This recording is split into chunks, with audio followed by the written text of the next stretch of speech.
By now we've heard about the headline, that is DC students protesting, instructors fired for allegedly teaching too much black history.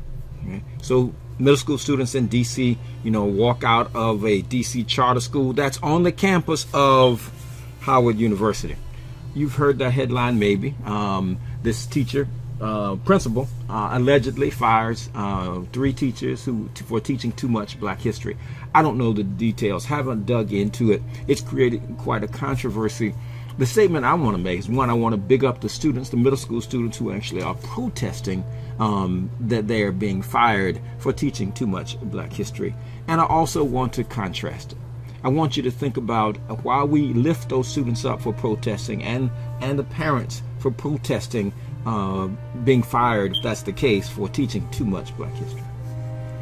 I want you to imagine with me, what if instead of them fighting for their birthright, they were swimming in it? What if instead of worrying about what white people or whoever sets the so-called standards are about whether you're learning too much, what if they were swimming in it? What if they were learning, for example, that we won our own freedom in this so-called Civil War, that we overcame Northern opposition to our freedom from chattel captivity? We don't say slavery at our Education Institute. What if we fought against Southern initiatives, bullets to win our freedom, and British, both monetary and military support to also keep us in chains?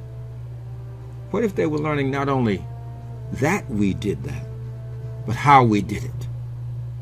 Imagine the impact. Imagine the preparation for a greater fight. What if, like some Aya middle school students today, they were learning that in 14th century Mali, in the city of Timbuktu, we had over 20,000 students enrolled in over 150 schools. And that this 20,000 number equaled the total population of London at the time. Yes, we're talking medieval London, Middle Ages London. We're talking one city. We're not talking about Genève. We're not talking about Gayo. We're not talking about other cities in West Africa. We're talking about just one, where we had more students enrolled in school than the entire population of London. And behind those students, or maybe ahead of those students, we had 25,000 adults enrolled in the universities. What if they were contrasting that effort at education, at governance, at administration?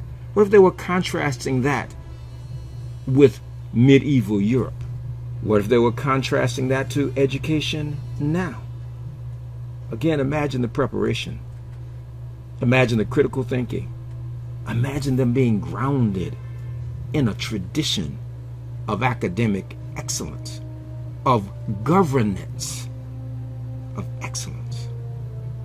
Imagine the preparation that they would be receiving for the greater fight, for the longer haul, for the vision of what we need to rebuild.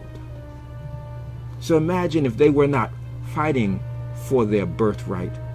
Imagine them swimming in it. That's what I want you to think about as I ask you, and I hope you will support independent, African-centered school efforts in your community. Support Aya Education Institute and our efforts. As you scour your community, they may be after-school programs, weekend programs, full-time programs, part-time programs, rites of passage programs.